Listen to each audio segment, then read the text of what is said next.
शिव ओम विवाह क्रिएशन में आपका बहुत बहुत स्वागत है। दोस्तों, सिर्फ महिला दिवस बनाने से या देवियों की पूजा करने से लड़का लड़कियों में समानता नहीं आएगी। ये समानता तब आएगी जब हम अपने विचारों को जड़ों से बदल पाएंगे। उम्मीद करती हूँ आज की कहानी, जिसका शीर्षक है लड़की हुई है, ये कहानी बहुत ही प्रेरणादायक है, आपके दिल को छू पाई जाएगी और आप इस कहानी को ज़रूर सुनिए। 2 दिन तो हुए थे माँ को घर आई हो, और सुबह सुबह ही माँ अपना सामान पैक करके वापस जाने की तैयारी कर रही थी। ऐसे ही ना आई थी माँ बेटे के घर। आने का कारण भी खास था। बहू की डिलीवरी हुई थी और दादी बनने का नसीब मिला था माँ को। माँ दौड़ी दौड़ी खुशी खुशी अपने कॉलेज से छुट्टियाँ लेकर आई थी, अपने पोते का मुंह देखने के लिए। एक बड़े कॉलेज में लेक्चरर होने के बावजूद माँ की सोच अभी भी ऑर्थोडॉक्स टाइप की थी, जो पहले से ये सोचकर बैठी ही होगा तो अच्छा होगा। माँ के अरमानों पर तब पानी फिर गया जब बहू ने बेटे को नहीं, बेटे को जन्म दिया। हालांकि माँ ये सब अपने चेहरे पर दिखाना नहीं चाहती थी, लेकिन उसका बर्ताव सारी बातें बयां कर रहा था। माँ का वापस आने की तैयारी करता देख बेटा माँ के पास आया और माँ से बोला, माँ 2 दिन तो हुए हैं तुम्हें आने को और तुम जाने की तैयारी कर रही हो। अरे बेटा, तुम तो जानते हो कॉलेज फिर से शुरू हो गए हैं, तुम्हारे पापा और मेरे लेक्चर फिर से शुरू करने पड़ेंगे। ज़्यादा छुट्टियां भी नहीं ली मैंने, आना तो पड़ेगा ना। लेकिन तू चिंता मत कर, थोड़े दिन बाद मैं और तुम्हारे पापा दोनों वापस आएंगे। अगले दिन सुबह सुबह माँ नहा धोकर जाने के लिए तैयार थी। बेटा किचन से चाय लेकर माँ को देता है। माँ बेटे को और पोती के बारे में पूछती है। बेटा कहता है दोनों सो रहे हैं।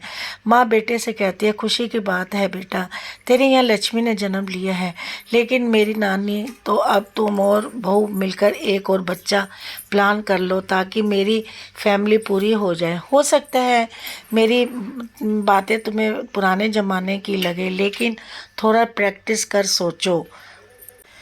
बेटे अच्छे से जानता था कि माँ जो कह रही है और जो कहना चाहती है वह बातें दोनों ही अलग थी। बेटे ने अपने अपने जेब से अपना मोबाइल फ़ोन निकाला और उसमें कई मैसेज माँ को दिखाए और बोला, देखो माँ, तुम्हारी बात तुमसे पहले कई दर्जन लोग मुझे मैसेज में कह चुके हैं। हर कोई डायरेक्टली इनडायरेक्टली मुझे यही कहने की कोशिश कर रहा है कि बेटा होता तो अच्छा होता, या फिर आगे बेटे के लिए ट्राई करो। माँ, तुम चाहे मुझे जो भी समझाने की कोशिश करो, लेकिन मैं कि तुम और पापा दोनों ही अभी भी पुरानी सोच में पड़े हुए हो, और ऐसा इसलिए मुझे इसलिए कहना पड़ रहा है क्योंकि अगर बेटा हुआ तो आप इतनी जल्दी जाने की तैयारी ना कर रही होती और उसे अपने हाथों में लेकर यहाँ से खिला रही होती, और पापा भी यहाँ होते।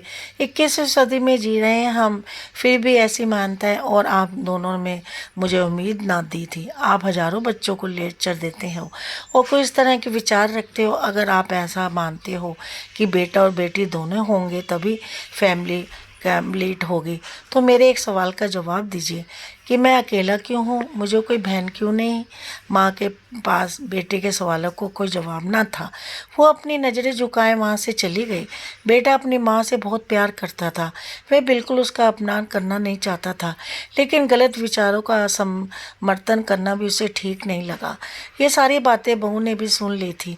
बेटे ने उसके पास जाकर उसका उतर हुआ चेहरा देखकर उसे समझाते हुए कहा, देखो चारू, तुम्हें माँ की बातों से या किसी और की बातों से परेशान होने की ज़रूरत बिल्कुल भी नहीं है। मुझे कोई फ़र्क नहीं पड़ता कि मुझे बेटा हुआ या मेरी बेटी। मेरे लिए यही बड़ी बात है कि मेरी बेटी स्वस्थ और खुश है। चारू बोली, मैं माँ की बातों से या किसी और की बातों से बिल्कुल परेशान नहीं हूँ, लेकिन हाँ, मैं परेशान ज़रूर हूँ। मैं एक समाज सेविका हूँ और मैं हर दिन कई लड़कियों से मिलती हूँ। अचानक की बात है कि मुझे आज तक एक भी लड़की ऐसी नहीं मिली जो कहती हो कि लड़की होने की वजह से उसे अलग तरीके से ट्रीट किया गया हो या कुछ सहना ना पड़ा हो। मैं खुद एक औरत हूँ और इस बात का अनुभव मैंने भी किया है। और अब आप जब हमारे घर में एक लड़की ने जन्म लिया है तो मैं परेशान हूँ। पति और पत्नी को समझाते हो कहते हैं कल्पना चावला, रानी लक्ष्मीबाई, बीपी सिद्धू, प्रतिभा Patel, mother Teresa, Kiran Bedi, list इतनी लंबी है कि कभी ख़त्म ही ना हो। क्या इन बातों से ये सब फेस नहीं किया होगा? ज़रूर ज़रूर किया होगा, लेकिन उन्होंने दुनिया को जो साबित करके दिखाया और किस मुकाम पर वह पहुंची, वही हर लड़की का हौसला देने के लिए काफ़ी है। और इन सब में जो सबसे पहला नाम आएगा, जो हमारी बेटी को हौसला देगा, वह होगा चारू शर्मा, यानी कि तुम्हारा।